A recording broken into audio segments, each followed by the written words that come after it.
It's September 3rd. I'm in my greenhouse and the first Shenandoah Pawpaw has fallen off the tree. They're not very large. This is the first production. First year producing in my geodesic dome.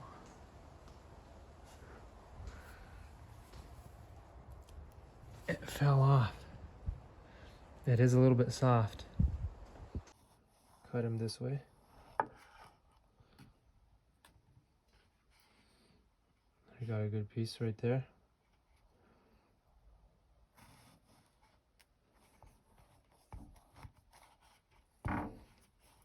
There's the pawpaw seeds.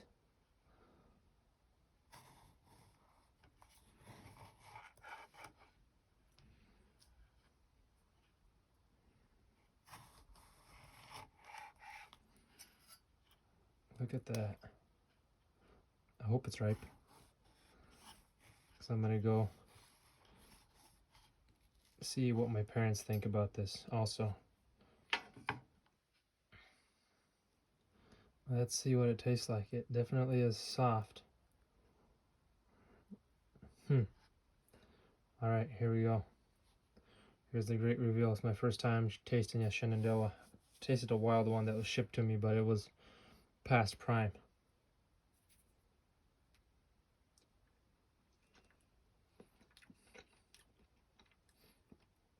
Wow, that's actually delicious. So just like they say, Shenandoah is a mellow pawpaw, and it's just that. And it's like a banana mixed with cantaloupe is what I'm tasting.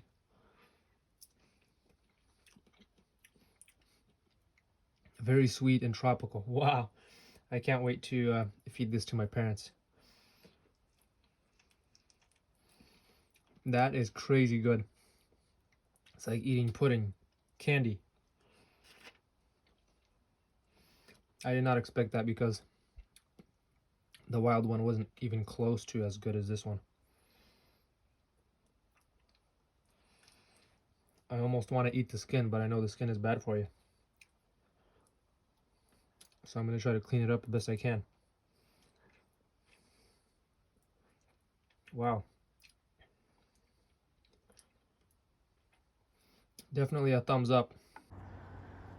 So both my parents and my grandpa tried the Shenandoah Pawpaw, and they were all like, nothing special.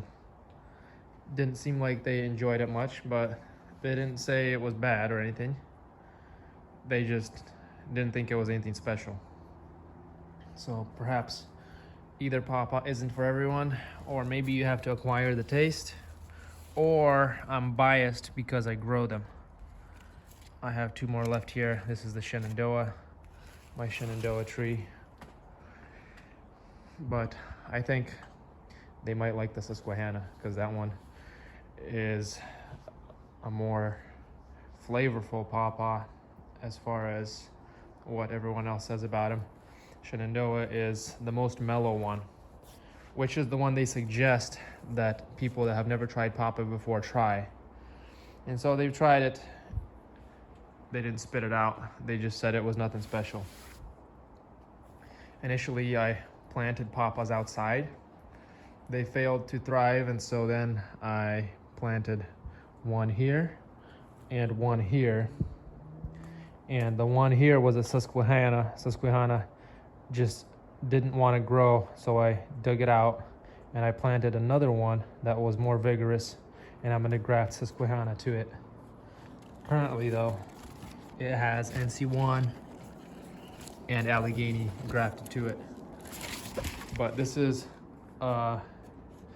this was a Wells pawpaw, and it was planted outside, and every year it just kept dying back more and more until I think I had nothing but rootstock left. But we'll see, because it does have a couple flower buds, and this is quite young in its age to be, if this was a seedling, to be throwing out flower buds. But maybe it is the seedling, the rootstock, or maybe it's still Wells, but I'm pretty sure that the graft died. but this was the most vigorous one. And so I took the weak Susquehanna out, planted vigorous rootstock in here just to get more growth. I think that not all the pawpaw rootstocks are the same, since they're all genetically unique. They all differ in vigor, and for my climate I need only the most vigorous ones, because the weak ones just don't have enough time to grow here. Our summers are way too cool, which is partly the reason maybe why they fail to thrive outside. They fail to put on enough growth and harden the wood in time for winter, even though they are supposed to be very hardy, but they just kept dying back. It looked like it was cold damage, even though pawpaw should be very cold hardy. It just wouldn't harden the wood, or I don't know what happened. So new game plan is to plant the pawpaws into big grow bags like this and grow them out until they are like 8 feet tall, and that's gonna go outside in the spring. I have another mango pawpaw here behind this tomato bush right there. That one's also like 8 feet tall. That's gonna go in the ground outside in the spring. And I'm just gonna have some in my greenhouse because it's hot here and humid here, and the pawpaws love it. So they grow really well in here, whereas outside they don't grow as fast. So all my pawpaw seedlings are grown in the greenhouse, because outside they just, first of all, they won't germinate outside here. We don't get hot enough. And they prefer a little bit of the sun being blocked by the greenhouse plastic. They love it in here. I got all sorts of seedlings. I like to germinate my seeds in a bucket or a big pot like this. Put all the seeds in the pot and then see which one germinates, and then you can transplant all of these. Sometimes I leave them in for 2 years, because sometimes the seeds will come up the second year. See, this seedling germinated this year, even though the seeds were planted last year, and some of the ones from last year are already very big. Even grafted a Susquehanna to this one. Look how much growth on this Susquehanna graft. The graft is bigger than the tree I took the wood from. So it just shows you the difference that rootstock makes in providing you vigor for the plant. So if your plant fails to thrive, start over, get a better rootstock, get another seedling to graft onto. Don't give up.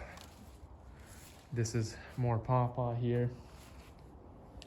I got persimmons in here. So I got some persimmons in the ground in here. And a lot of the pawpaws will be in big pots so that I can plant them outside later. Little pawpaw trees planted outside in the Pacific Northwest just seem to not thrive. They are very slow to grow, and so that's the new plan for me, is to try to plant them out when they're large. So I'm germinating a lot of seeds to graft onto later, and then I put them in big 25-gallon pots. You can see that pot in there. And this was a seedling, and then I grafted it actually late in the summer, and look how much this Susquehanna graft has went. Now this was transplanted into that big pot this season. The ones that were in the pot from the prior season, they are able to provide more vigor to the graft. So this graft was just a bud right there. That's KSU Chappelle. And look how much that's grown. That's Chappelle also there. That's a graft. And that one's a grafted. All the ones that are along the edge are in big fabric pots. The cool thing about the fabric pots is I even wrap them with plastic to kind of help conserve moisture, but the reason why I still use the fabric pot is because the root will hit the edge of the pot, and like in a bucket, when it hits the edge, it'll just curve and start circling. Whereas when it hits the fabric, it pokes through the fabric and then stops. So yeah, it will sometimes go through the fabric and grow a little bit, but eventually, because the fabric's so tight, it'll restrict the root and it'll basically prune it off. So you end up with a nice fibrous root system without a bunch of circling going on. So if you want to get some plants to a large size to plant later without circling roots, I would suggest fabric pots. These are walnuts that I've grafted in the greenhouse because I can't graft walnuts outdoors either. We don't get enough heat. This is actually my first year of success with walnut grafting. This is a huge Ukrainian walnut variety. I had some pretty good success grafting persimmons this year. These are all grafted persimmons.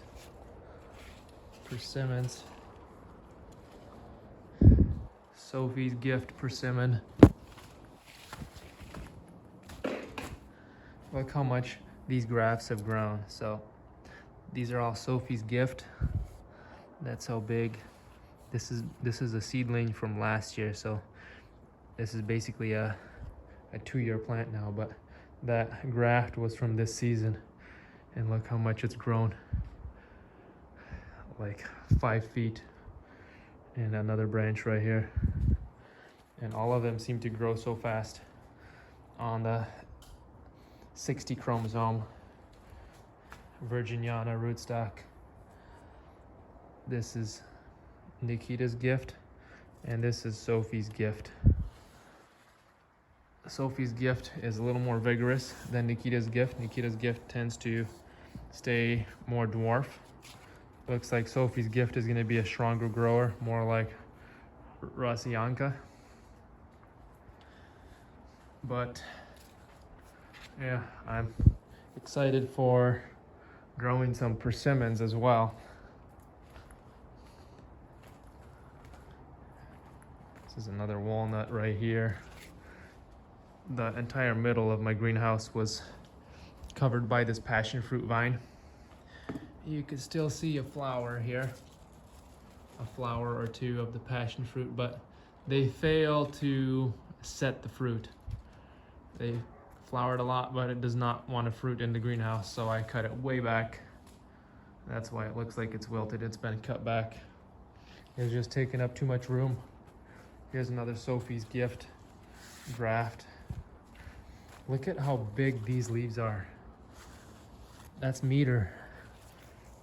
That's meter persimmon. Look at that. That is crazy. Sophie's Gift leaves are pretty big too. I have some hardy kiwi in here. And I want to grow the Flavor Delight Aprium in my greenhouse because I can't get them outside. So I have a Flavor Delight Aprium in here. And I planted a peach in here also, just to grow some of the varieties that I can't grow outside. So that's my quick tour of the greenhouse and my pawpaw story. Thank you guys for watching.